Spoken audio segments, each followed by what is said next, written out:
Hi, I'm Laura. Hey, I'm Stefan, and you're listening to Attributed, a podcast library by Dreamdata. The purpose of it is to store and share all the knowledge that we have gathered across Dreamdata employees through our LinkedIn Lives, podcasts, and webinars.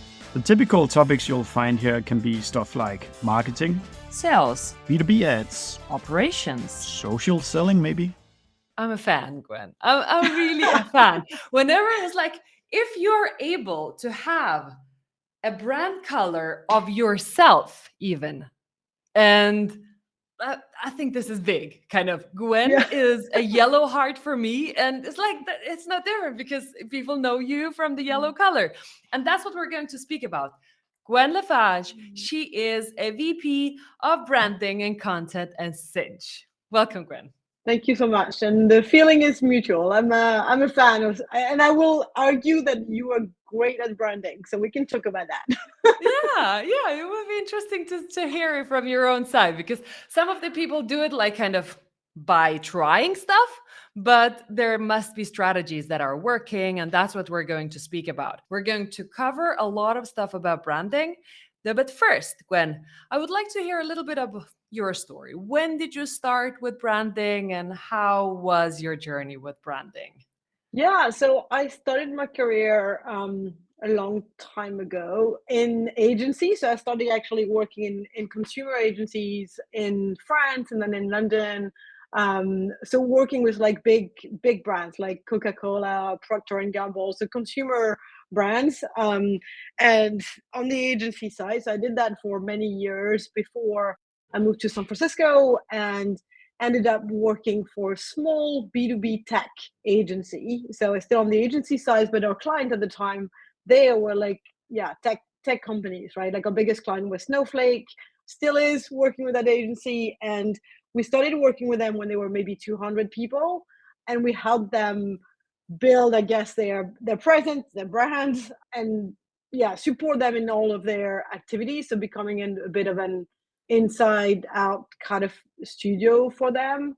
Then I moved to Stockholm to open an office there, or European office for the agency. And after that, I studied at Sinch about 2 years ago.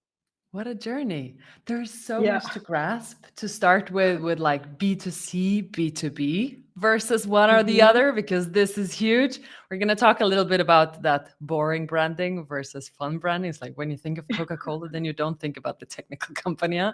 So, I would argue that the tech companies especially have come a really long way on making like their branding pretty fun. There's some really fun tech brands now, right? Like I guess I think about Slack, I think about even like Zendesk to some extent, maybe like ClickUp. I think there's like a lot of brands that actually manage to inject some creativity and some fun into what they do. So the battle's not lost. We can still be the fun ones, right? But okay, so let's start from the very beginning.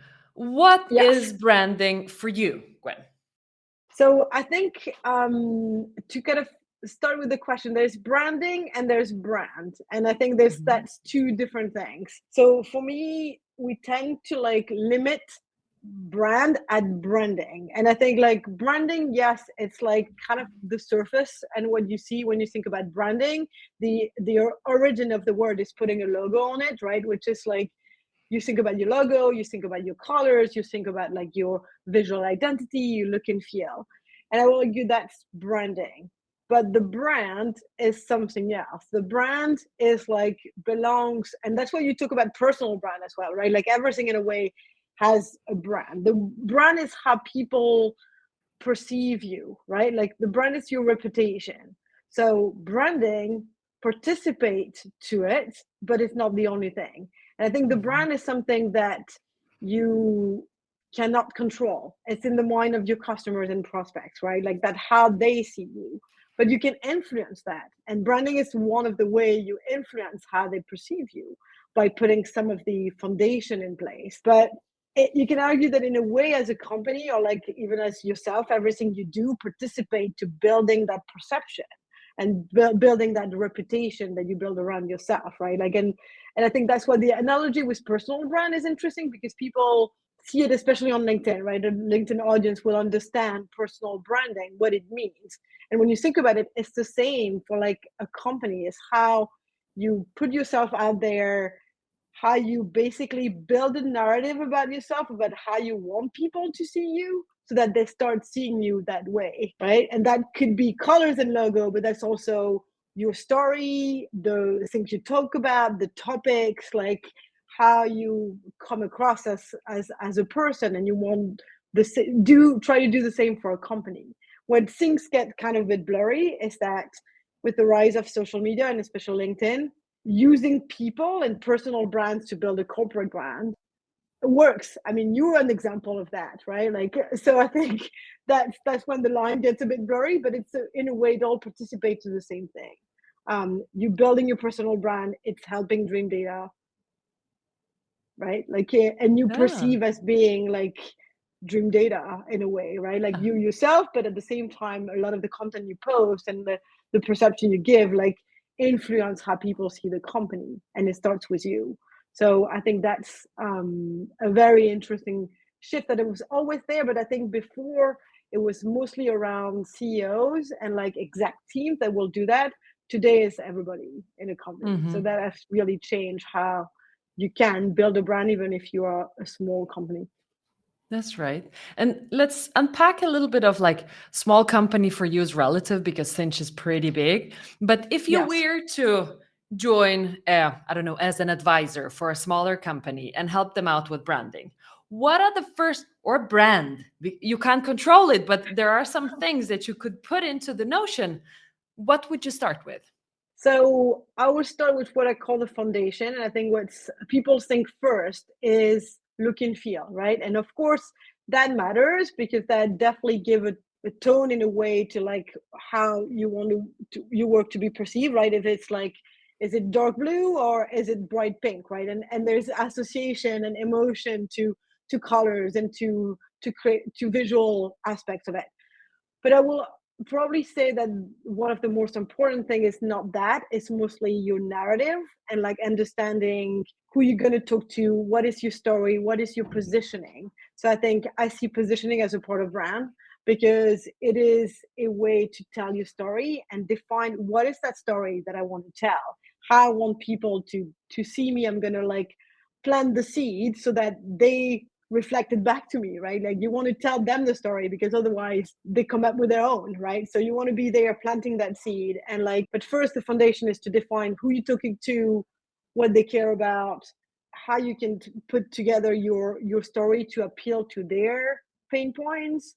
And that's the first step. It's like, I will say positioning to me is like the first step, and then the visual identity, and those are kind of the foundation on which you can then build campaigns or any other kind of brand building activities. But those foundations are essential. Yeah, very, very interesting. And if you were that advisor of the company and started with the foundations of this, when would you expect to see any results at all? Is this working? Am I on the right path? Don't laugh. Is this Yeah. like a tough question? That's always interesting, because I think most companies, I mean, probably all companies in some ways have a brand, whether it's a good one or not, because every single company has a logo, a story to tell, something to sell, and they've packaged that in a way. They've decided what's the narrative, like what is like the story we want to tell. So I think you start seeing it. I get the results of it. It depends. It's like, are you thinking results of brand building activities and starting to kind of have plant that seed and have people know you? So we get into brand awareness, which is like a Mhm. different thing in a way than branding and like building the foundation. It's like, then you want people to know about it, right? Like, and that's Mhm. when you need to actively do things so that people know about you. But I think, like, I will say probably some of the first step would be when you go to a sales meeting, do people understand your story? Does that resonate with them? Do they understand like your positioning? If yes, then you're on the right path, and that's already some first kind of results. So at the beginning of a very small company, you're doing it from it's just maybe a sales deck, right? But that's how the first step of a positioning and telling your story needs to be, in those kind of like sales deck, on the copy you put on your website, right? Like how you like show what you do. So I'll argue that this is brand, and in a way you don't need like a brand team or even a brand person at the beginning, because every founders will be doing that, right? Like they will be building the essence of explaining what they do in a way that matters to the audiences. I don't know if I'm answering completely the question, but like, yeah. It's a very broad topic, so kind of unpacking it in some ways, but it sounds like a lot of collaboration with sales.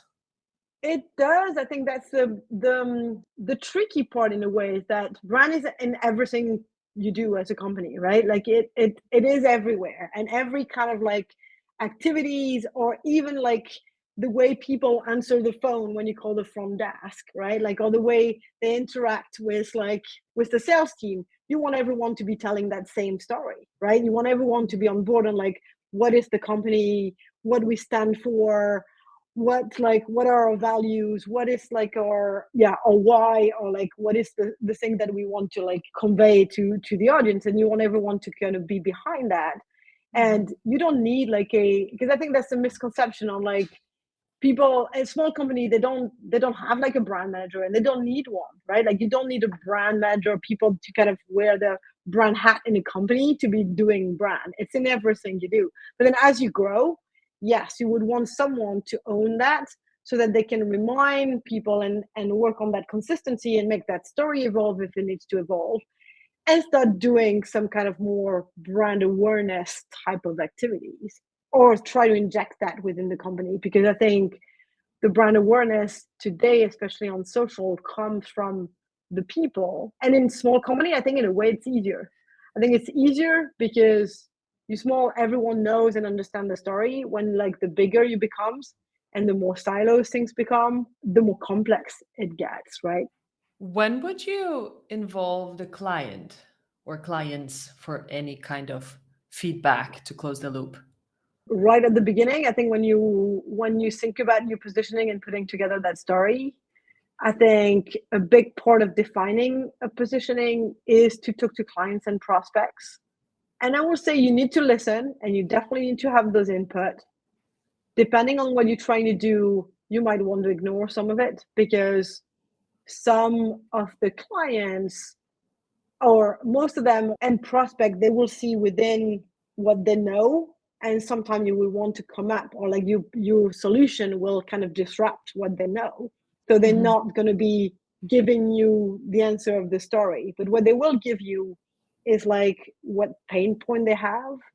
And that's really important in defining your positioning, right? What is kind of like the pain point, the job to be done, like those kind of elements that you can base your positioning and your story on the reality of the market. Otherwise you'll have misalignment, right? Like, so it's part of the first go to market plan. And then I think that's the complexity of it. Some people will say, well, that belongs into product marketing, or that belongs at the beginning with like the funders, and all of that is true, right? And I think like it definitely, funders and CEOs need to be fully on board when you define those positioning. So I think talking to client and prospect is part of the first thing you want to do, right? You need to understand, well, you need to create the foundation of a brand that resonates with the people, right? So yeah, really nice. I will pick up Stefan's question at the moment.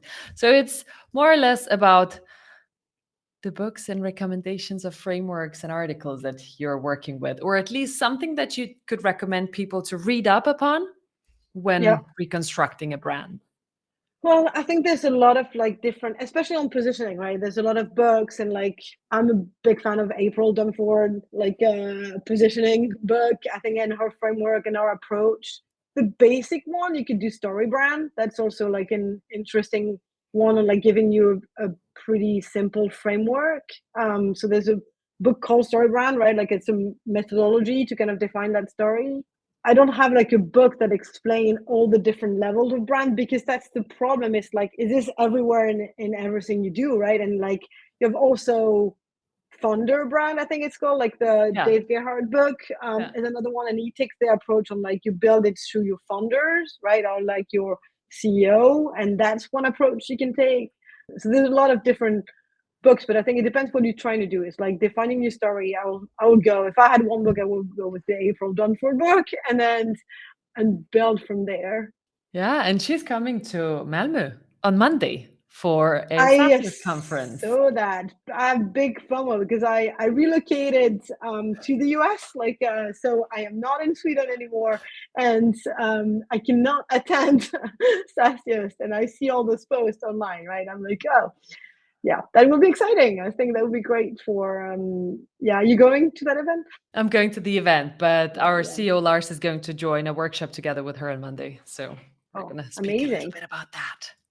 Yeah. Yeah. Well, how do you get internal buy-in or support to prioritize branding? It's hard to measure and gain attribution, and especially in the current climate. Yeah, I think like especially if you're a small company, I think you want to start by non-expensive activities in a way, right? I think like there's a misconception that brand has to be expensive, or branding or building brand awareness has to be expensive. And with social, it shifted, I think, a bit like how we can build a brand if you're a small tech company.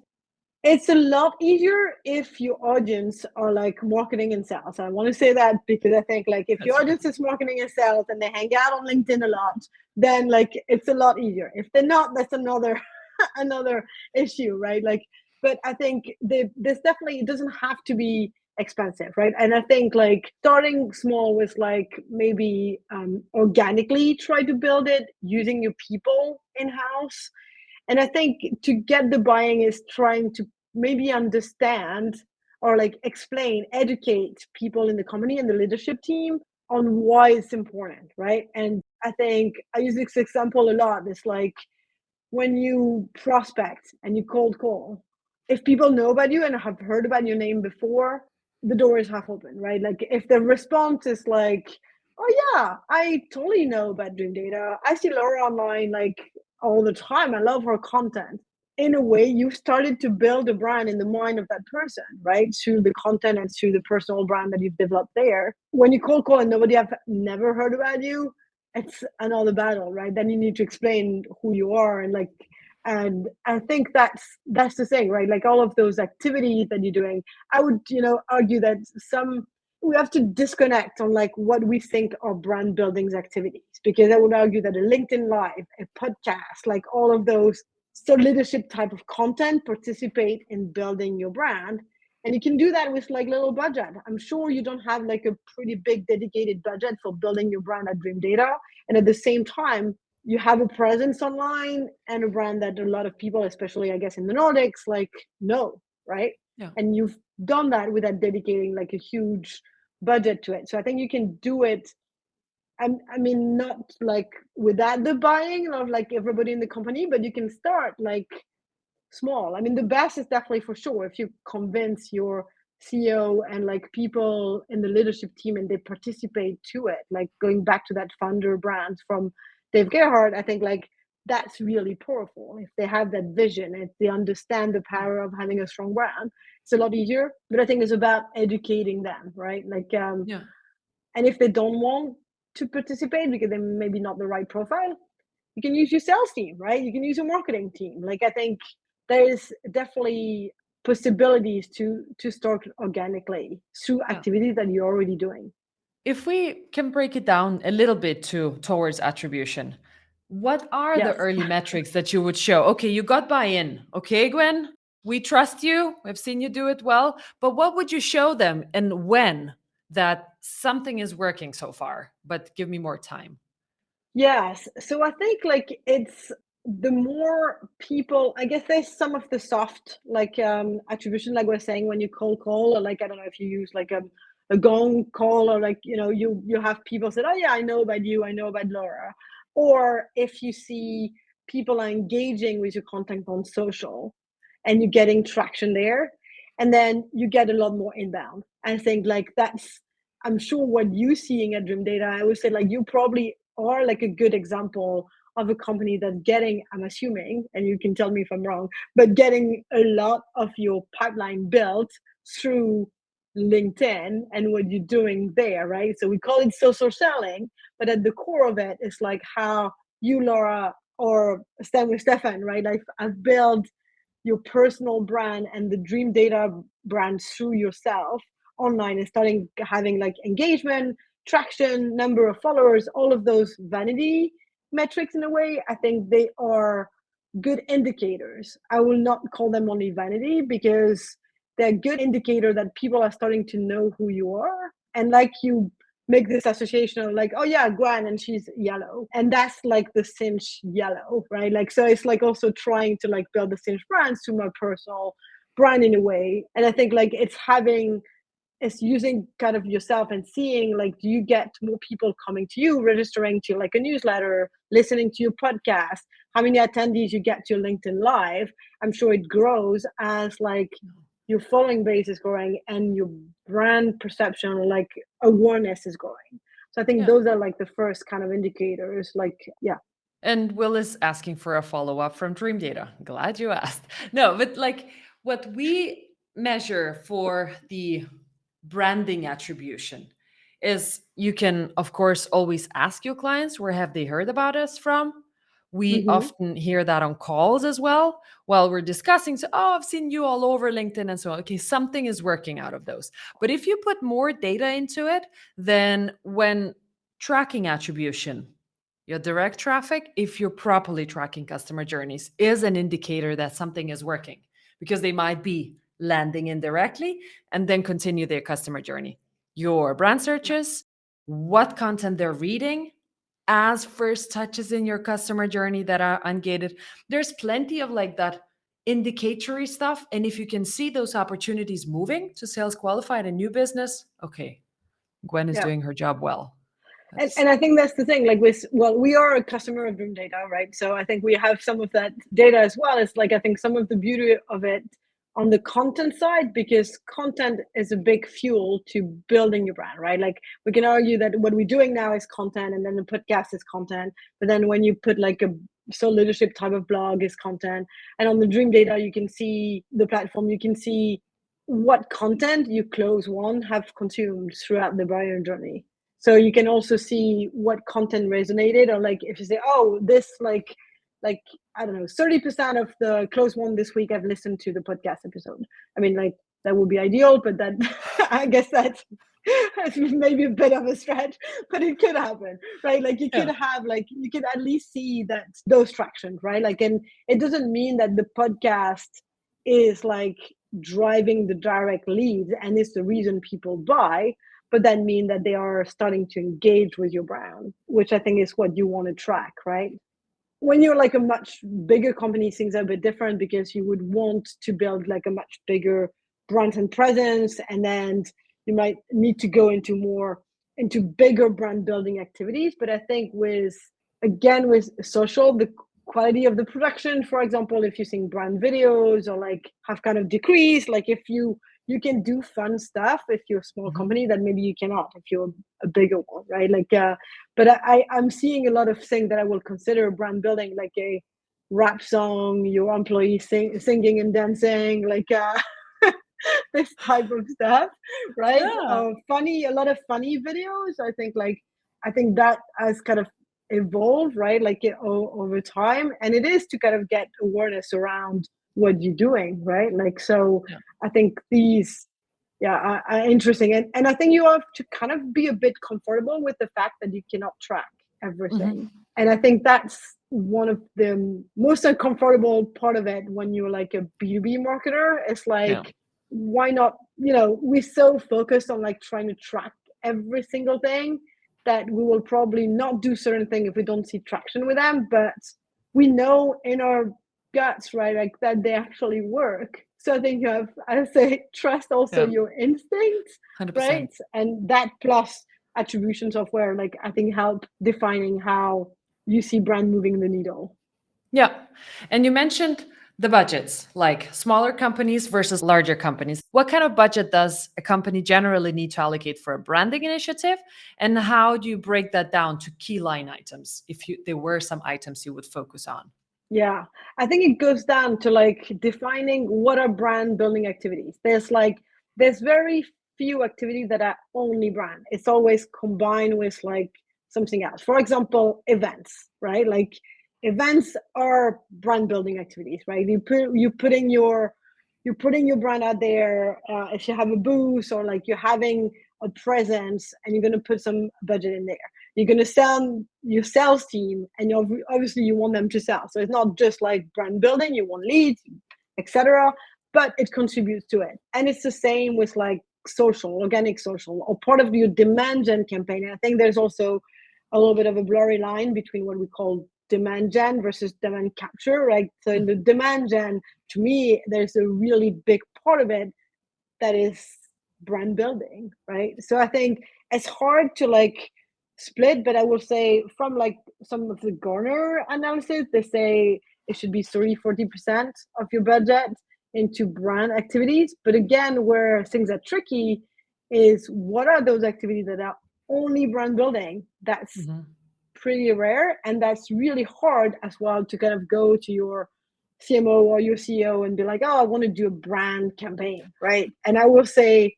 think about it like when I was working in the agency Skona before, like we came up with this term, which was brand gen. And it was the idea that you could do a campaign that both build your brand, but also deliver demand, right? So you kind of do demand gen and brand together. And I think that kind of is a way. You don't want to do just like let's say you do a brand video and you package it into a campaign. When you're going to want to like people watch the video, then maybe they go to a blog article or like an ebook when you actually want to capture lead gen, if that's what you want to do, right? I think like the whole demand gen movement, to me, like getting away from the demand capture and the lead gen, right? Like that part is very big on brand, right? Like because you engage everything, you share new knowledge, you're like you're giving everything from free in the purpose of people knowing what you do and building you as a trusted advisor.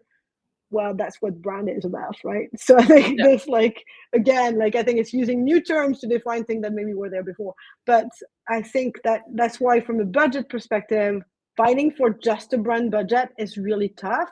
But saying, hey, I'm going to build a brand to the activity that we're already doing, social events, content, a podcast, like then people will respond a lot more to it, right? Like, so I think everything that is, it's a lot easier if your company is built into the demand gen mindset rather than like we do lead gen, because then you split brand and lead gen, where like in demand gen it's hung together, right? So demand gen, brand gen in a way, because yeah.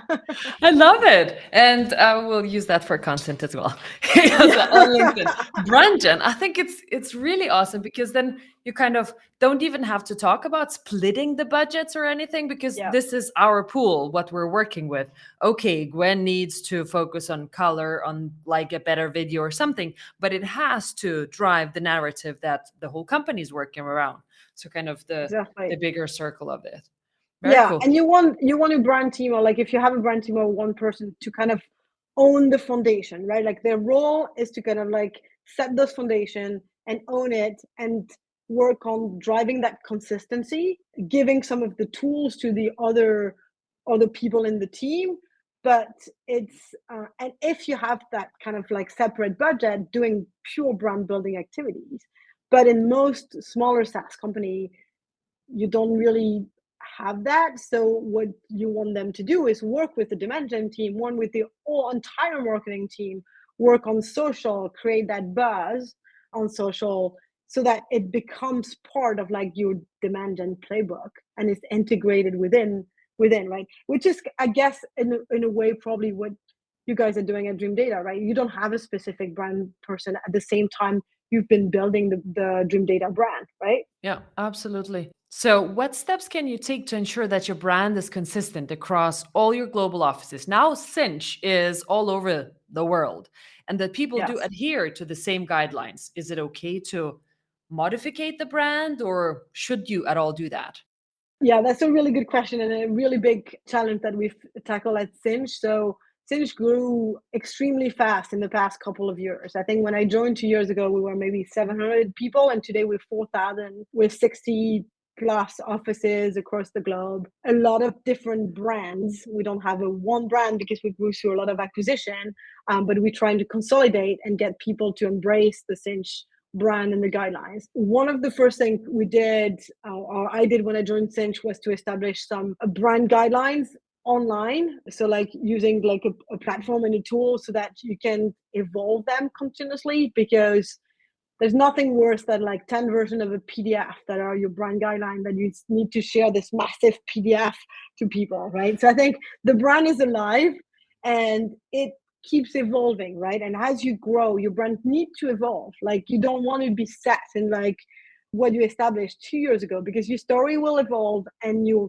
visual identity will probably evolve. And you want to give, I think, freedom to designers and markets to adjust to local specificities and culture within certain parameters, right? So I think it's a fine line between like everything looking different and too much like brand policing, which is like something that I personally really dislike, like being the brand police. I'd rather be the brand guardian, right? That's a much better way to put it. I think you need to allow for like evolution. You need to allow for like creativity to happen within the parameter of the brand, but you need to define a really strong core that cannot be changed. So you need to kind of have those really strong parameter and say, this is the stuff that you cannot change. This is the stuff that you need to use everywhere. This is the thing that you can't really modify. But then around that, and depending on the type of campaign you're doing, you can give them some freedom. It's a fine line. I'll say there's no, and some brands are way stricter than others, right? Like if you see Apple, right? I'm sure everything is kind of the same in B2B. And I think it's good to allow from specificity, especially if you work in very different markets, like Sinch is in India, as well as Brazil, as well as Sweden and the US, right? I will say India and Sweden are probably like in the opposite of that spectrum from a visual identity perspective.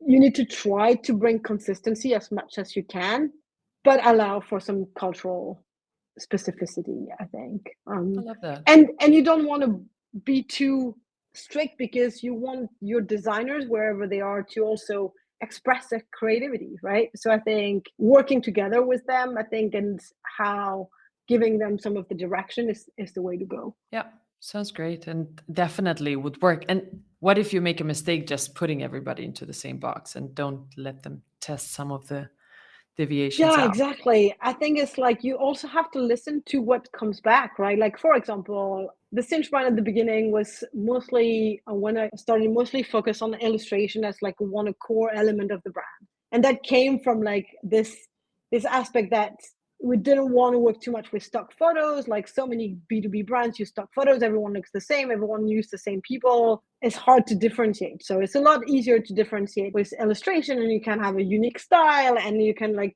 build your brand that way. But then when we A/B test some of the ads in certain market, you see that people want to see your face, right? And you have to listen to those feedback, because you don't want to build a brand in complete silo what doesn't work. You want your brand to work, right? You want people, it needs to deliver. You still need to have that aspect in it, right? That you actually need to sell. It's still a business. It's not art, right? Like so I think that's important, to listen to this feedback and say, okay, well, what does that mean? How do we integrate that? And how we do allow that to happen and have potentially some stock photo within the brand, because people are asking for that. That's right? interesting. In terms of buy-in in the companies as well, it's like what to use and how to do it. What is your best tip on how to spark interest and passion for branding among people in the company that don't really care about branding too much? Because it's not usually number one priority for companies. Yeah, I think like it definitely starts like internally. I think it's hard to build a strong brand if the people are not behind it, especially in small companies, because you would want them to carry the brand, right? Like I think you need to excite people and show them the possibilities of like what it means. Well, yeah, show some of the results on like if you have a brand or not a strong brand, like because people respond to number and success, right? Like so I think if you show them that creating something more visible and more like appealing from a brand perspective, then it work and they might bring them more success and more money in a way. I think all of a sudden they will be more behind it. And I think like people can get excited because it's fun, right? Like it's a fun part of the marketing, right? Like you have an opportunity to do some fun stuff. And I think like people do want to have fun, right? Like even in B2B, I know we started with saying it's boring, but I think like injecting that and making them a big part of it, I'll say, hey, you can be a part of building this brand. And look, it's exciting. We have like this new thing that we can do, and how you want to inject that internally. One thing that people love, and I think that's in probably every company, is merch, right? Like people love swag. They love, like, for some reason, right? Like I'm like they do. And I think like making them feel like they belong, I think it can go a long way with just like a t-shirt and a branded bottle, right? Like in a way, I think like they will kind of embrace it if they feel like they're belonging to it. But when you're going through the rebrand process, or like if that's like the case, you want to make sure people internally feel that they love this brand. It starts internally so that they can help push it outside. But I think exciting them, bringing them along in the process, showing them the possibilities with it, and showing them that you can have fun, I think will help. Having the buy-in of the CEO, of the founders, is definitely like, it definitely really will really help, right? Because if it comes from up top, then people will follow more easily, right? It's hard if it's only kind of grassroots. But so maybe the first step is to spend a lot of time educating the C level, like if they're not buying. But or like, I guess going back to like Dave, is like, don't work for a CEO that doesn't understand marketing. Well, maybe it's the same. Don't work for someone that doesn't understand branding. But I don't truly believe that, to be honest. I think it's part of like a marketing team and a branding team to educate people internally, and they can come along if they see the benefit and the fun behind it.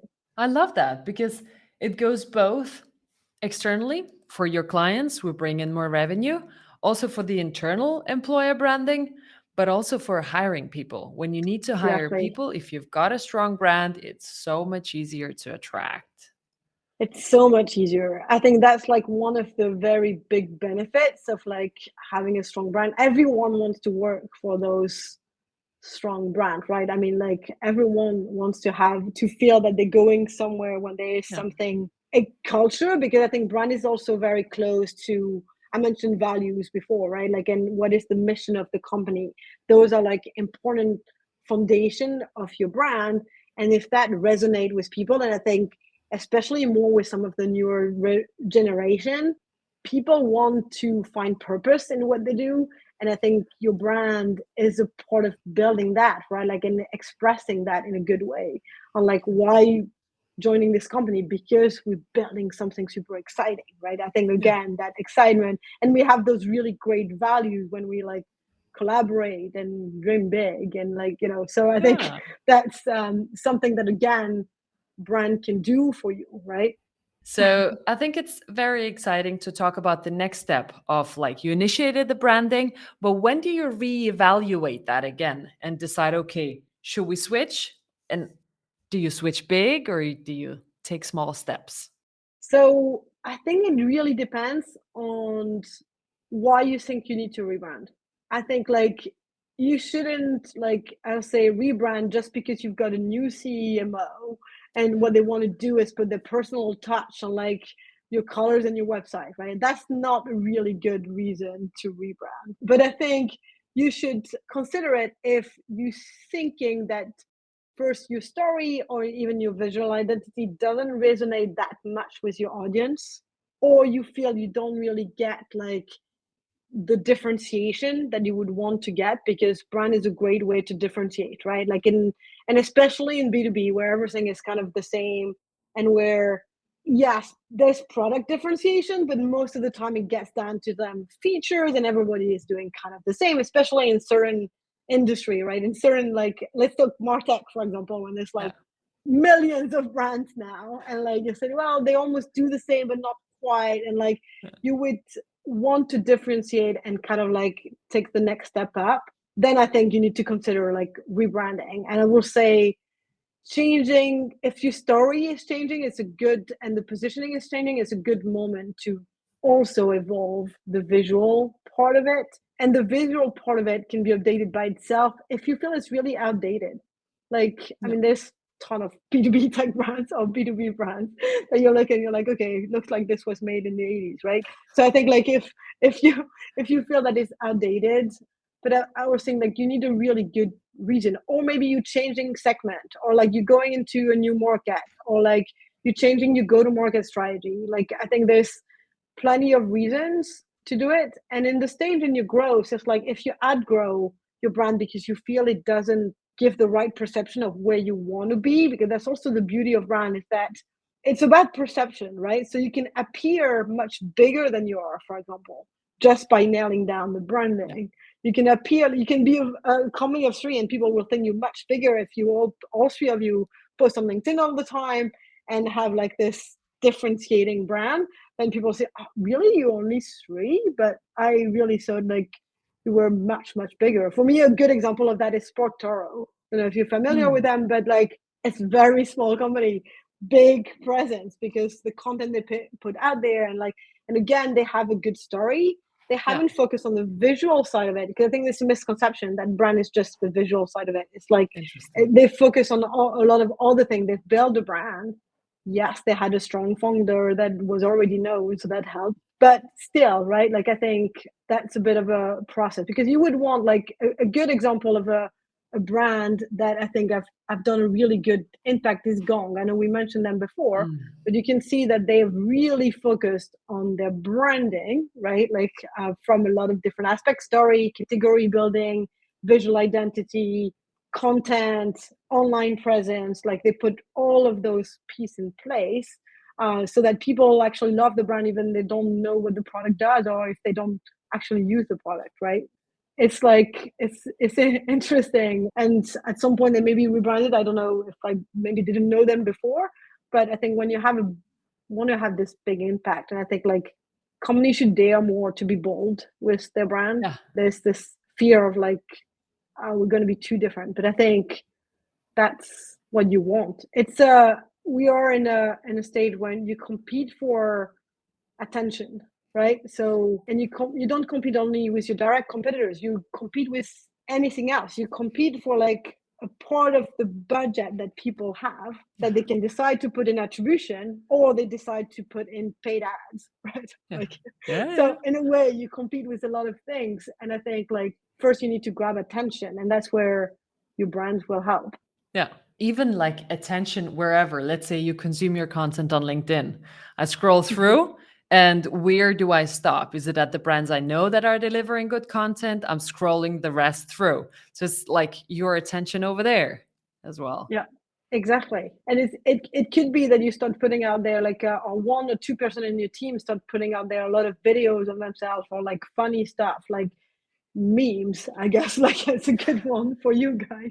I was like, well, that the purpose of those memes, right? Like, and I guess you can tell me if I'm wrong, but like they were to kind of stop people from scrolling, grab people attention. There's like, you don't expect someone to sign up for your attribution software because you have a great meme, but then they will start like seeing you and your brand, right? Like that's how you build it like online, right? It's like attention grabbing content. It's the first step. Yeah. And it's fun for the company to create it. It's fun for the readers. And then maybe they've stopped once out of 10 times, but then they will stop one more out of the other 10, which is already a very good success.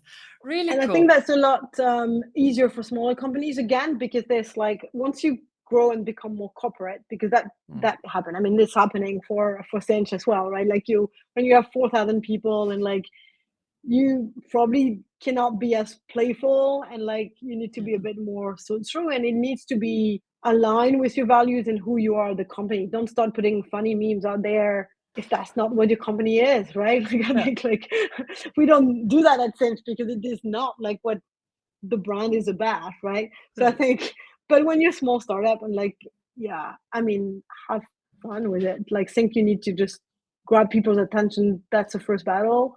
And there's several ways to do it. If you're not funny, you're not funny. You do like super thoughtful content, like again, Sport Toro, right? Like, so I think it's this several ways to approach it based on who you are and who you want to be and how you want to be perceived. We hope you like listening to us. Subscribe to our podcast and the ones that we have been guests on. And if you have any feedback for us, just do let us know. And should there be a guest that you think we should be talking to, then pitch us. We're looking forward to seeing you.